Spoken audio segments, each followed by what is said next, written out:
Avez-vous déjà pensé qu'un simple geste, répété en silence pendant des années, pouvait cacher un chagrin plus profond qu'un cri? En 1933, dans un petit village de Normandie, un homme d'apparence ordinaire descendait chaque nuit de pleine lune dans son jardin pour enterrer une bouteille de verre. Personne ne comprenait ce qu'il faisait. Certains disaient qu'il était devenu fou après la mort de sa fille. D'autres pensaient qu'il préparait un rituel secret. Mais des années plus tard, une vieille photographie retrouvée dans un tiroir poussiéreux allait révéler une vérité bouleversante. Une vérité que le temps lui-même avait tenté d'effacer. Restez avec moi, car aujourd'hui, je vais vous raconter cette histoire dramatisée, inspirée de faits réels, qui prouve que l'amour peut survivre même au silence et au chagrin. Avant de commencer, abonnez-vous à la chaîne, laissez un j'aime, et dites-moi dans les commentaires de quelle ville vous regardez cette vidéo. Votre soutien nous aide à faire revivre ces récits oubliés, porteurs de mémoire et de vie. Cette photographie a été retrouvée dans une vieille maison de Normandie en 1946, cachée au fond d'un tiroir que personne n'avait ouvert depuis des années. Elle montre un couple debout dans un jardin, figé dans le temps de 1933. L'homme porte un paletot sombre, le regard perdu quelque part au-delà de l'objectif. La femme, les mains posées sur son tablier, semble regarder vers le puits de pierre qui se devine à droite. Mais ce n'est pas le couple qui intrigue. C'est ce détail, dans le coin inférieur gauche de l'image, presque invisible si on ne cherche pas, une petite bouteille de verre transparent, à moitié enterrée dans la terre, qui reflète la lumière de la lune. Une bouteille que personne n'aurait dû remarquer, et qui pourtant change tout, parce que cette bouteille n'était pas la seule. Le photographe ambulant qui a immortalisé ce moment, Maurice Boulin, a noté dans son registre professionnel quelque chose d'étrange ce jour-là. L'homme évitait de regarder la caméra, comme si être photographié lui faisait mal. Mais Maurice ne pouvait pas savoir ce que tout le village d'Étretat murmurait depuis des années. Que chaque nuit de pleine lune, Louis Vernet, 45 ans, quartier de profession, descendait dans ce même jardin pour enterrer une bouteille identique, toujours au même endroit, toujours en silence. Les voisins se moquaient, disant qu'il nourrissait le sol avec du vin fantôme. Sa femme Claire, elle, ne disait rien. Elle faisait semblant de ne pas voir. Mais regardez bien ses mains sur la photographie. Elles ne sont pas détendues. Elles agrippent le tissu du tablier comme si elles s'accrochaient à quelque chose qui pourrait s'envoler. Parce que Claire savait que ce rituel de son mari n'était pas une folie ordinaire. C'était quelque chose de plus profond, de plus douloureux. Quelque chose qu'elle ne voulait pas comprendre, parce que comprendre signifierait rouvrir une blessure qu'elle avait passé des années à essayer d'oublier. Le jour où Maurice Boulin est arrivé à Étretat avec sa caméra, proposant des portraits à l'américaine pour quelques francs, personne ne pensait que Louis accepterait. Cet homme ne parlait presque plus depuis des années. Les registres du bureau de poste mentionnent qu'il était un employé ponctuel mais distant, accomplissant ses tâches de distribution du courrier sans jamais sourire, sans jamais échanger plus que le strict nécessaire. Pourtant, ce jour-là, quand Maurice a frappé à sa porte, Louis a dit oui, comme si une partie de lui voulait être vue, être témoin, être rappelé. Claire a accepté de poser avec lui, mais elle ne l'a pas regardé une seule fois pendant la préparation. Ils se sont tenus côte à côte comme deux étrangers polis, dans ce jardin qui portait un secret que seul Louis comprenait vraiment. Et quand Maurice a appuyé sur le déclencheur, capturant ce moment figé dans l'argentique, il a aussi capturé, sans le savoir, la preuve d'un amour transformé en rituel, d'un chagrin devenu obsession. Cette bouteille dans le coin de l'image n'était pas un accident, c'était un message. Mais pour comprendre ce message, il faut remonter 13 ans en arrière, avant que Louis ne devienne cet homme silencieux qui creusait la terre sous les étoiles. Avant que Claire ne transforme sa douleur en colère froide. Avant que leur mariage ne devienne un cimetière de mots non dits. Il faut revenir en 1920, l'année où tout s'est brisé. L'année où leur fille unique, Hélène, 4 ans à peine, est morte dans son lit d'une coqueluche foudroyante, pendant que son père était parti chercher des médicaments à Rouen. L'année où Louis est rentré pour découvrir que l'enfant qu'il aimait plus que sa propre vie avait été enterré sans qu'il puisse lui dire au revoir. Le médecin rural d'Étretat, le docteur Lefebvre, a consigné dans ses registres que l'hiver 1920 avait été particulièrement cruel. 3 enfants du village sont morts de coqueluche en l'espace de quelques semaines. Hélène Vernet a été la 2e. Sa dernière annotation médicale disait « Isolement nécessaire, pronostic réservé ». Elle est décédée à 4 heures du matin, le 12 février, alors que la lune était pleine et que les vagues du canal de la Manche frappaient les falaises avec une violence inhabituelle. Claire était seule avec elle. Louis était sur la route, quelque part entre Rouen et Étretat, tenant dans ses mains un flacon de sirop que le pharmacien lui avait assuré pouvoir sauver sa fille. Quand il est arrivé, le cercueil était déjà fermé. Claire, effondrée, avait supplié le curé de procéder rapidement à l'enterrement. Elle ne supportait plus de voir le petit corps dans la maison. Elle voulait que tout soit fini. Le cimetière municipal garde encore trace de ce jour dans ses archives. Hélène Vernet, section infantile, lot 47. Louis n'a pas pu la voir une dernière fois. Il n'a pas pu toucher ses cheveux, embrasser son front, lui murmurer qu'il l'aimait. Claire lui a dit, les yeux vides, « Laisse-la dormir en paix. Ne va pas au cimetière. N'y va jamais. » Et Louis a obéi, parce qu'il pensait que c'était ce qu'un bon mari devait faire, parce qu'il croyait que respecter la douleur de Claire effacerait la sienne. Mais la douleur ne s'efface pas. Elle se transforme. Elle se cache. Elle attend le bon moment pour ressurgir sous une forme que personne ne reconnaît. Pour Louis, ce moment est venu 6 mois plus tard, un jour ordinaire de juillet, alors qu'il nettoyait le grenier et qu'il est tombé sur une vieille photographie. Une photographie de 1919. Hélène, 3 ans, assise sur les marches de la maison, souriant à l'objectif avec cette innocence absolue que seuls les enfants possèdent. Dans ses petites mains, elle tient une bouteille transparente remplie de coquillages et de petits cailloux ramassés sur la plage. Et au dos de la photo, griffonnée au crayon de mine dans une écriture enfantine maladroite, ces mots qui allaient hanter Louis jusqu'à sa mort. Pour quand la mère sera triste. Pour quand la mère sera triste. Louis a relu cette phrase pendant des heures, assis sur le plancher poussiéreux du grenier, la photographie tremblant entre ses doigts. Il ne se souvenait pas de ce jour précis. Les souvenirs heureux avec Hélène se mélangeaient tous ensemble, formant une masse floue de rire et de cheveux blonds qui lui échappaient maintenant. Mais cette phrase, écrite de la main de sa fille qui apprenait à peine à former ses lettres, cette phrase était nette comme une lame. Hélène adorait la plage. Ils y allaient ensemble le dimanche quand Louis ne travaillait pas à la poste. Elle ramassait des coquillages, des morceaux de verre polis par les vagues, des cailloux qu'elle trouvait magiques. Elle les mettait dans des bouteilles vides que Claire récupérait de la cuisine. Hélène disait que c'était des trésors pour les jours tristes, que quand quelqu'un serait malheureux, il pourrait ouvrir la bouteille et se rappeler que la mer existait, que les vagues continuaient de venir et de repartir, inlassables. Une sagesse étrange pour une enfant de 3 ans. Louis n'y avait pas prêté attention à l'époque. Maintenant, cette sagesse le brûlait, parce que la mer avait pris beaucoup à Louis Vernet. En 1911, quand il avait 23 ans et travaillait encore comme pêcheur, une tempête avait emporté son père et son frère aîné dans le canal de la Manche. Leurs corps n'avaient jamais été retrouvés. Louis avait abandonné le métier, incapable de regarder l'océan sans voir leur visage. Il était devenu cartier, un travail de terre ferme, un travail où personne ne se noyait. Il avait épousé Claire en 1914, juste avant que la guerre n'éclate. Ils avaient tué Hélène en 1916, en plein conflit, un miracle de vie au milieu du chaos. Pendant 4 ans, Louis avait cru que le pire était derrière lui, que la mer avait pris sa part et le laisserait tranquille désormais. Il s'était trompé. La mer n'avait pas fini. Elle avait juste attendu. Et quand elle avait repris, elle avait pris ce qu'il aimait le plus au monde.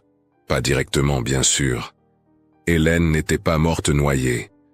Mais Louis, dans sa douleur déformée, voyait les choses autrement. Le docteur Lefebvre avait dit que la coqueluche se propageait avec l'humidité, que le vent marin qui soufflait constamment sur Étretat aggravait les infections pulmonaires. Louis s'était convaincu que c'était la mère qui avait tué sa fille. Que si elle était née ailleurs, loin des vagues et du sel, elle aurait vécu. Alors, un soir de pleine lune, en septembre 1920, 6 mois après l'enterrement, Louis a pris une bouteille vide dans la cuisine. Il est descendu sur la plage déserte, dans l'obscurité froide de l'automne normand. Il a rempli la bouteille de sable. Pas de coquillages, pas de cailloux, juste du sable ordinaire, gris et humide. Puis il est remonté au jardin, près du vieux puits de pierre, et il a creusé un trou avec ses mains nues. Il a enterré la bouteille là, dans la terre qui ne connaissait pas les marées, dans la terre qui gardait les choses au lieu de les emporter. Il ne savait pas vraiment pourquoi il faisait ça. C'était instinctif, irrationnel, une tentative désespérée de reprendre ce que la mer lui avait volé.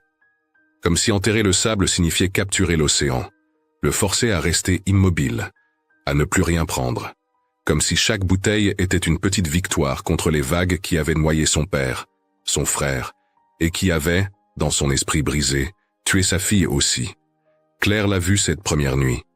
Elle était à la fenêtre de la chambre, incapable de dormir comme toujours depuis février. Elle a regardé son mari creuser dans le jardin comme un fou, les mains pleines de terre, le visage caché par l'ombre. Elle aurait dû descendre, lui parler, lui demander ce qu'il faisait. Mais elle n'en avait pas la force. Elle avait à peine la force de respirer. Alors elle a fermé les rideaux et s'est recouchée, le dos tourné vers le côté vide du lit où Louis finirait par revenir. Le mois suivant, à la prochaine pleine lune, Louis a recommencé, puis encore le mois d'après. Et celui d'après encore. Ça devenait un rituel, quelque chose qu'il ne pouvait plus arrêter même s'il le voulait. Les voisins ont commencé à remarquer. Madame Rousseau, qui habitait la maison voisine, racontait à qui voulait l'entendre que le quartier Vernet avait perdu la tête depuis la mort de sa fille, qu'il parlait à la terre la nuit, qu'il murmurait des choses incompréhensibles. Les gens d'Étretat étaient compatissants, mais aussi mal à l'aise. Le deuil était normal. Ce que faisait Louis ne l'était pas. Au bureau de poste, ses collègues remarquaient aussi le changement. Louis avait toujours été un homme sérieux, mais maintenant il était absent. Il distribuait le courrier en silence, ne répondait plus aux salutations, oubliait parfois des lettres dans sa sacoche.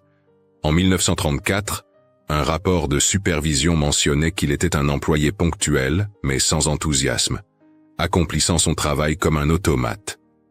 Personne ne l'a licencié, par respect pour son deuil, mais personne ne lui parlait vraiment non plus. Et Claire qui dormait à côté de lui chaque nuit mais ne le touchait plus. Claire qui cuisinait ses repas préférés par habitude, parce qu'elle ne savait pas quoi faire d'autre. Claire qui repassait son uniforme de quartier avec un soin méticuleux, pliant les chemises exactement comme il les aimait. Claire qui le détestait un peu plus chaque mois parce qu'il refusait de parler d'Hélène, parce qu'il gardait sa douleur pour lui et ses bouteilles stupides, parce qu'il l'avait abandonnée émotionnellement le jour où leur fille était morte. Mais Louis ne pouvait pas parler. Les hommes de son époque ne parlaient pas de leurs émotions. Ils les enterraient. Littéralement, dans son cas. Chaque bouteille était un mot qu'il ne prononcerait jamais. Chaque poignée de sable était une larme qu'il ne verserait pas. Il pensait qu'il protégeait Claire en gardant sa douleur pour lui. Il ne comprenait pas qu'il la noyait dans le silence. Les années ont passé dans un silence pesant. 1921, 1922, 1923. Chaque mois, la pleine lune revenait. Chaque mois, Louis descendait dans le jardin avec sa bouteille remplie de sable. Et chaque mois, Claire faisait semblant de dormir pendant qu'il accomplissait son rituel incompréhensible. Ils vivaient ensemble comme deux fantômes partageant la même maison, se croisant dans les couloirs sans vraiment se voir. Le matin, Claire préparait le café. Louis le buvait debout, près de la fenêtre, regardant le jardin où ses secrets étaient enterrés. Elle posait son déjeuner sur la table. Il disait merci d'une voix neutre. Elle répondait de rien de la même manière. Puis il partait pour la poste avec sa sacoche en cuir usé, marchant dans les rues d'Étretat, où tout le monde le connaissait, mais où personne ne lui parlait vraiment plus. Les gens le saluaient par politesse. Il répondait par un hochement de tête. Rien de plus. À la table du dîner, le silence était encore plus lourd. Claire servait la soupe. Louis mangeait lentement, les yeux fixés sur son assiette. Le seul bruit était celui des cuillères contre la porcelaine, un son métallique qui résonnait dans la cuisine comme un reproche. Parfois, Claire ouvrait la bouche, sur le point de dire quelque chose. Demander pourquoi il faisait ça. Demander s'il pensait encore à Hélène. Demander s'il se souvenait qu'elle existait, elle aussi, qu'elle souffrait tout autant. Mais les mots restaient coincés dans sa gorge, et Louis ne levait jamais les yeux. La nuit, ils dormaient dans le même lit, mais il aurait pu y avoir un océan entre eux. Claire se couchait en premier, tournée vers le mur. Louis arrivait plus tard, après avoir vérifié que toutes les portes étaient fermées, que les volets étaient bien tirés. Il se glissait sous les draps sans faire de bruit, restant au bord extrême du matelas. Leurs corps ne se touchaient jamais. Même en hiver, quand le froid de la Normandie s'infiltrait dans la maison et que le simple bon sens aurait voulu qu'ils se rapprochent pour se réchauffer, ils restaient séparés. Comme si la chaleur humaine était devenue interdite entre eux. Il y avait un chat. Un petit chat orange que Claire avait trouvé abandonné près du marché en 1925. Elle l'avait ramené à la maison sans demander l'avis de Louis. Il n'avait rien dit. Le chat était devenu la seule chose qui les reliait encore. Le matin, Claire lui donnait du lait. Le soir, Louis lui donnait les restes de poisson. C'était leur unique conversation. « Il a faim », disait Claire. « Oui », répondait Louis. Et c'était tout. Les voisins parlaient, évidemment. Dans une petite ville comme Étretat, tout le monde savait tout. Madame Rousseau, qui habitait juste à côté, laissait parfois du pain frais sur le pas de leur porte, les matins où elle sentait que quelque chose n'allait pas. Elle ne posait jamais de questions. Elle savait que certaines douleurs ne se guérissent pas avec des mots. Le curé de la paroisse, qui avait béni Hélène lors de son baptême en 1916 et qui l'avait enterrée 4 ans plus tard, croisait souvent Louis dans les rues. Il ne tentait plus de lui parler de Dieu ou de pardon. Il se contentait d'un signe de tête respectueux. Louis répondait de la même manière. Les enfants du village continuaient de jouer sur la plage, construisant des châteaux de sable que les vagues détruisaient, riant quand l'eau froide touchait leurs pieds nus. Claire les entendait parfois depuis la cuisine. Ces rires lui transpercèrent le cœur. Elle devait s'asseoir et respirer profondément jusqu'à ce que la douleur passe. Louis, lui, évitait la plage complètement. Il prenait des chemins détournés pour ses livraisons de courrier, même si ça rallongeait son trajet. Il ne voulait plus voir la mer. Il ne voulait plus entendre les vagues. Mais on ne peut pas échapper à la mer quand on vit à Étretat. Elle est partout. Dans l'air salé, dans le cri des mouettes, dans le bruit constant du ressac qui ne s'arrête jamais. En 1930, 10 ans après la mort d'Hélène, quelque chose a changé en Claire. Elle s'est regardée dans le miroir un matin et n'a pas reconnu la femme qu'elle voyait. À 40 ans, elle en paraissait 60. Ses cheveux avaient blanchi prématurément. Son visage était creusé par le chagrin et la colère rentrée. Ses mains tremblaient constamment, comme celles d'une vieille femme. Les gens du village chuchotaient que le deuil l'avait consumée, que la tristesse l'avait vieilli de 20 ans. Ils avaient raison. Cette nuit-là, pour la première fois en 10 ans, Claire a essayé de parler à Louis. Il était assis dans le fauteuil du salon, près du feu mourant, un livre ouvert sur ses genoux qu'il ne lisait pas vraiment. Elle s'est assise en face de lui. Elle a ouvert la bouche. Les mots sont presque sortis. « Pourquoi les bouteilles, Louis ? Pourquoi tu ne me parles jamais ? Pourquoi tu m'as abandonné ?» Mais quand elle a vu son visage, ce visage fermé, ce visage de pierre qui ne laissait rien transparaître, elle a compris que c'était inutile. Il ne répondrait pas. Il ne pouvait pas. Alors elle s'est levée et est montée se coucher, comme tous les autres soirs. Puis 1933 est arrivé. Une année qui semblait identique aux autres. Louis avait 45 ans maintenant. Claire 43. Ils habitaient toujours la même maison. Louis enterrait toujours ses bouteilles. 156 bouteilles jusqu'à présent. Une pour chaque pleine lune depuis septembre 1920. Le jardin était devenu un cimetière silencieux de douleurs fossilisées. Et personne, pas même Claire, ne savait exactement combien il y en avait là-dessous. C'est en juillet de cette année-là que Maurice Boulin est arrivé à Étretat, un photographe ambulant qui proposait des portraits de famille à l'américaine, avec un décor naturel, dans le jardin ou devant la maison. Il frappait aux portes, montrait des exemples de son travail, parlait avec enthousiasme de l'importance de capturer les moments avant qu'ils ne disparaissent. La plupart des gens d'Étretat trouvaient ça frivole. Se faire photographier coûtait cher, c'était un luxe inutile. Mais quand Maurice a frappé chez les Vernettes, Louis a ouvert la porte et, à la surprise de Claire qui écoutait depuis la cuisine, il a dit oui. Il voulait la photographie. Claire n'a pas compris pourquoi. Louis n'expliquait jamais rien. Mais quelque chose dans le regard de son mari ce jour-là lui a fait peur.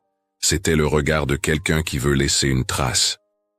Le regard de quelqu'un qui sait que le temps lui est compté. Maurice est revenu 2 jours plus tard, en fin d'après-midi, quand la lumière était parfaite. Il a installé son équipement dans le jardin. Il a demandé au couple de se tenir debout, côte à côte, naturel. Louis a enfilé son meilleur paletot, celui qu'il réservait pour les occasions importantes. Claire a mis son tablier propre, celui brodé par sa mère des années auparavant. Ils se sont placés comme Maurice le demandait. Louis regardait au loin, incapable de fixer l'objectif. Claire avait les mains crispées sur son tablier. Maurice a trouvé ça étrange, mais il n'a rien dit. Il a noté plus tard dans son registre professionnel que cet homme semblait porter un fardeau invisible. Et quand Maurice a appuyé sur le déclencheur, capturant l'image qui allait traverser le temps, il a aussi capturé, sans le savoir, la bouteille. Celle que Louis avait enterrée la veille, la 157e. Visible dans le coin inférieur de la photographie, reflétant la lumière déclinante du jour. Un détail que personne ne remarquerait pendant des années. Un détail qui contenait toute l'histoire d'un homme qui ne savait pas comment dire au revoir. Le 19 mai 1940, Louis Vernet est mort à Rouen pendant un bombardement aérien. Il livrait le courrier comme tous les jours, fidèle à son devoir de quartier même en temps de guerre. Les archives municipales de Rouen conservent son nom sur la liste des civils tués ce jour-là. 52 ans, mort en service. Claire a reçu la nouvelle 3 jours plus tard, par un télégramme officiel que le nouveau quartier d'Étretat lui a remis les larmes aux yeux. Elle n'a pas pleuré. Pas tout de suite. Elle a lu le télégramme 2 fois, 3 fois, comme si les mots pouvaient changer de sens si elle les relisait suffisamment. Puis elle l'a plié soigneusement, l'a mis dans le tiroir de la cuisine et a continué à préparer le dîner. Parce que c'était ce qu'elle faisait tous les soirs, et elle ne savait pas comment arrêter. Ce n'est que la nuit, seule dans le lit qu'ils avaient partagé pendant 26 ans sans jamais vraiment se toucher, que Claire a enfin pleuré. Pas sur Louis vivant, l'homme distant qu'il avait abandonné émotionnellement depuis 1920, mais sur l'homme qu'il avait été avant. Celui qui lui souriait quand il s'était marié en 1914. Celui qui avait tenu Hélène dans ses bras le jour de sa naissance en 1916, les yeux brillants de larmes de joie. Celui qui avait promis de la protéger toujours. Elle pleurait sur les années perdues, sur les conversations qui n'avaient jamais eu lieu, sur la distance qu'elle n'avait jamais su franchir. L'enterrement a été simple. Quelques voisins sont venus, par respect. Madame Rousseau a apporté des fleurs du jardin. Le curé a dit les mots habituels sur la poussière et les cendres. Louis a été enterré dans le cimetière municipal d'Étretat, pas très loin du lot 47 où Hélène reposait depuis 20 ans. Claire n'a pas fait mettre de pierre tombale élaborée. Juste un nom et 2 dates. Louis Vernet, 1888-1940. Rien d'autre. Les années de guerre qui ont suivi ont été difficiles pour tout le monde. Mais pour Claire, elles ont été une sorte de brouillard gris où les jours se confondaient tous. Elle vivait seule dans la maison maintenant. Le chat orange était mort en 1938 et elle n'en avait pas repris d'autres. Elle continuait à cuisiner, mais des portions minuscules, juste assez pour survivre. Elle ne sortait que pour acheter le strict nécessaire au marché. Les gens d'Étretat la saluaient, mais elle répondait à peine. En 1944, quand la guerre a finalement pris fin et que la Normandie a commencé à respirer à nouveau, Claire s'est rendue compte qu'elle avait 52 ans et qu'elle n'avait plus rien. Pas de mari, pas d'enfant, pas de famille. Juste une maison remplie de fantômes et un jardin qu'elle n'avait pas touché depuis des années. Le potager que Louis entretenait autrefois était envahi par les mauvaises herbes. Les rosiers que sa mère avait plantés étaient morts faute de soins. Un jour d'octobre, Claire a décidé qu'il était temps. Elle devait remettre le jardin en état. L'hiver approchait et elle avait besoin de planter des légumes. La nourriture était encore rare en ce début de paix, et elle ne pouvait plus compter sur personne. Elle est sortie avec une vieille pelle rouillée et a commencé à creuser près du puits, là où la terre semblait la plus meuble. La pelle a heurté quelque chose de dur. Claire a froncé les sourcils. Une pierre probablement. Elle a creusé autour, dégageant la terre. Mais ce n'était pas une pierre, c'était une bouteille. Une bouteille de verre transparent, à moitié enfouie, contenant du sable gris et quelque chose qui ressemblait à un pétale séché. Claire l'a sortie lentement, confuse. Puis elle a continué à creuser. Une deuxième bouteille. Une troisième. Une 10e. Une 20e. Elle creusait maintenant frénétiquement, la terre volant autour d'elle, ses mains tremblantes découvrant bouteille après bouteille, toutes identiques, toutes remplies de sable et de pétales, alignées en un demi-cercle parfait autour du puits. 40, 60, 100. Combien y en avait-il? Quand elle a finalement arrêté, épuisée, le jardin ressemblait à un site archéologique. Des dizaines et des dizaines de bouteilles étaient posées sur l'herbe morte, reflétant la lumière déclinante du jour. Claire s'est assise au milieu de ce champ de verre, le souffle court, ne comprenant pas. Pourquoi Louis avait-il fait ça? Qu'est-ce que ça signifiait? C'était de la folie. Ça devait être de la folie. La nuit est tombée. La lune s'est levée, pleine et brillante. Et soudain, une mémoire a traversé l'esprit embrumé de Claire. La photographie, celle de 1933, celle que Maurice Boulin avait prise dans ce même jardin. Il y avait une bouteille dans cette photo, dans le coin. Elle en était presque sûre. Claire s'est levée d'un bond et a couru vers la maison. Elle est montée au grenier, quelque chose qu'elle avait évité de faire pendant des années.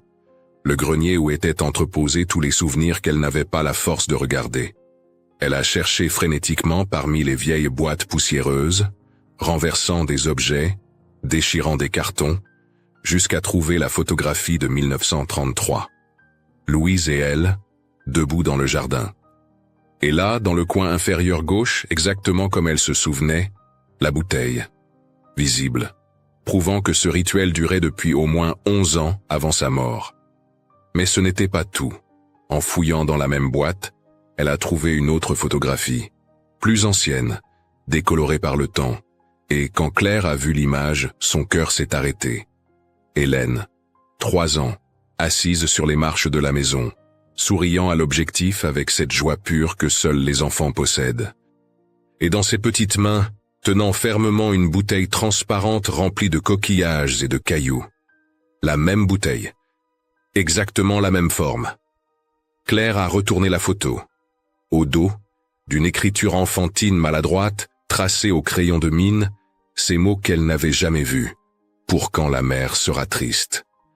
Claire est restée figée, la photographie tremblant entre ses doigts, tandis que toutes les pièces du puzzle se mettaient enfin en place.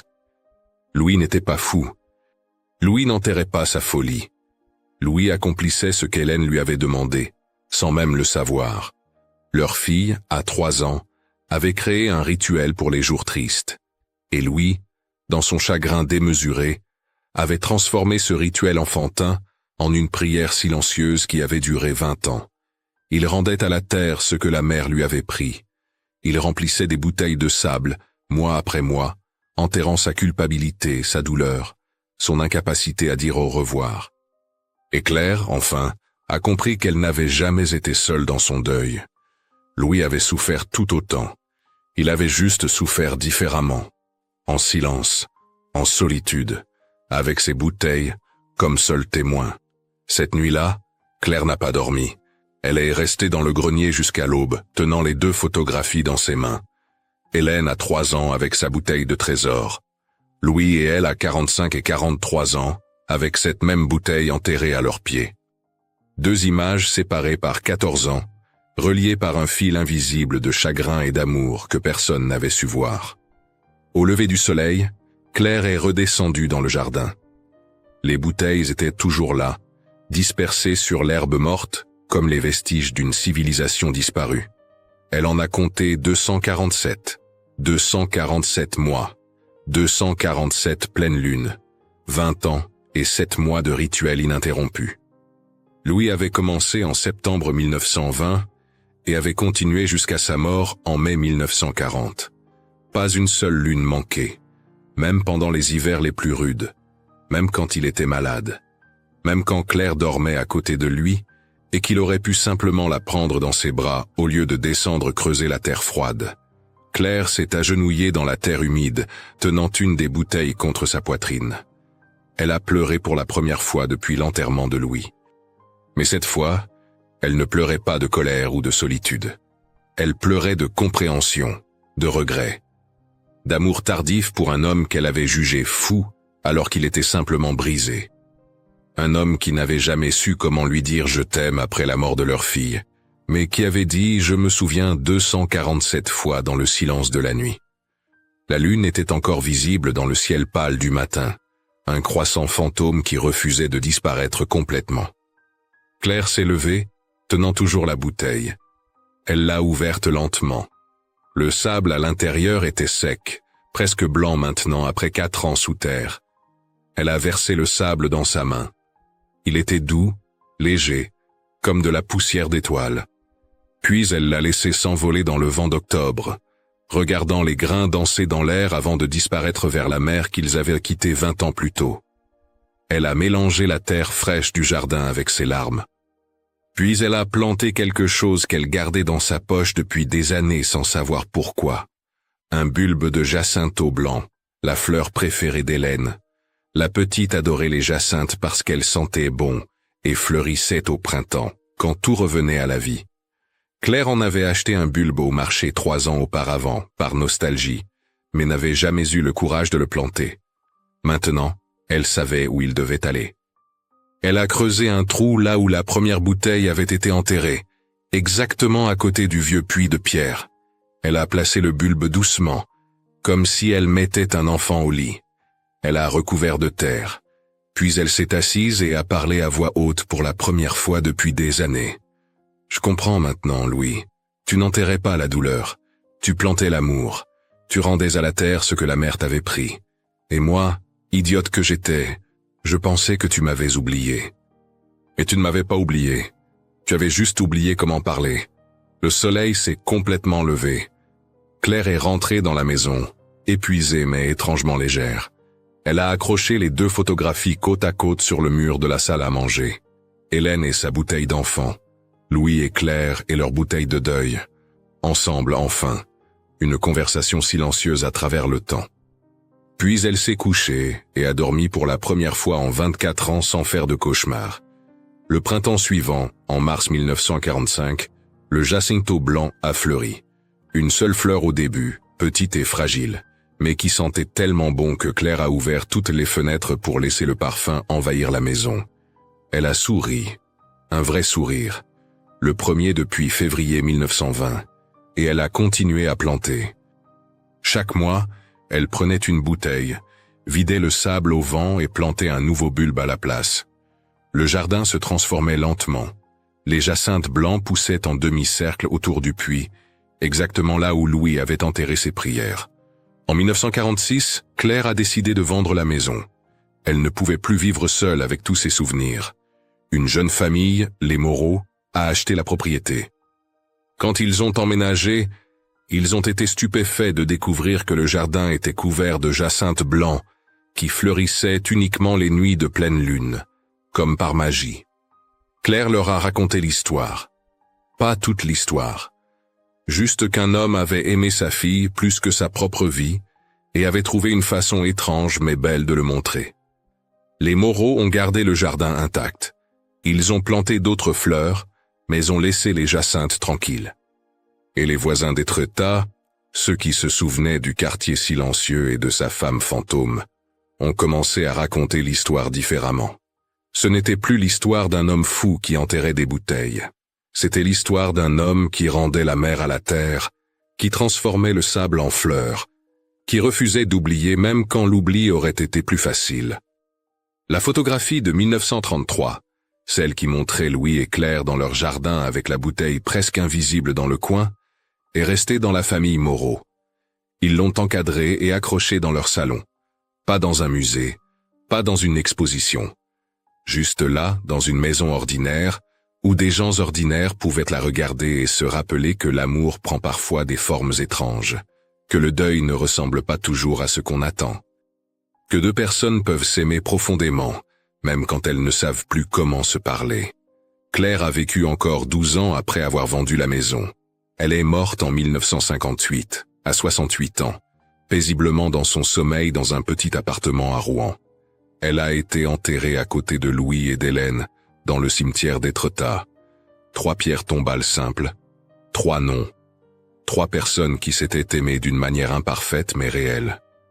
Et aujourd'hui encore, si vous allez à Étretat et que vous demandez aux anciens du village, certains se souviendront de l'histoire du quartier qui plantait la mer. Ils vous diront que le jardin existe toujours, que les jacinthes blancs fleurissent encore sous la pleine lune, que parfois, très rarement, on peut voir une vieille bouteille transparente affleurant à la surface de la terre, témoin silencieux d'un amour qui ne savait pas comment s'exprimer, mais qui refusait de mourir. Parce que c'est ça finalement le secret de la photographie. Ce n'est pas l'image elle-même qui compte, c'est ce qu'elle cache, ce qu'elle révèle quand on prend le temps de vraiment regarder. Louis Vernet n'enterrait pas des bouteilles par folie, il enterrait des adieux, des excuses, des « je t'aime » qu'il ne savait pas prononcer. Et Claire, après 24 ans de colère et de silence, a finalement compris que le plus grand geste d'amour n'est pas toujours celui qui fait du bruit. C'est parfois celui qui se cache dans la terre, patient, attendant qu'on le découvre, attendant qu'on lui donne enfin la permission de fleurir. Cette histoire fictionnelle, inspirée de faits historiques et de véritables coutumes rurales de Normandie, nous rappelle que le chagrin n'a pas toujours de mots, et que l'amour trouve parfois son langage dans le silence. Parfois, les gestes les plus simples, une bouteille enterrée, une fleur plantée, disent davantage que 1000 paroles. Ils parlent de mémoire, de pardon, et du temps qu'il faut pour comprendre ce que l'on a vraiment perdu. Et vous, avez-vous déjà découvert un secret enfoui dans votre famille, quelque chose que personne n'avait jamais osé expliquer? Pensez-vous que certaines douleurs doivent être dites, ou simplement transformées? Croyez-vous qu'on puisse aimer profondément quelqu'un sans jamais trouver les mots pour le dire? Si cette histoire vous a touché, écrivez le mot « mémoire » dans les commentaires pour me montrer que vous êtes resté jusqu'à la fin. Dites-moi aussi de quelle ville vous venez. J'aimerais savoir d'où vous regardez ces récits d'autrefois. Et si vous le souhaitez, partagez une histoire ancienne de vos parents ou grands-parents. Une histoire que vous aimeriez voir revivre ici, racontée avec respect et émotion. Merci d'avoir regardé cette histoire. Abonnez-vous à la chaîne, laissez un j'aime, activez la cloche pour ne rien manquer et cliquez sur la vidéo suivante. Car chaque photographie ancienne cache un fragment d'humanité à redécouvrir.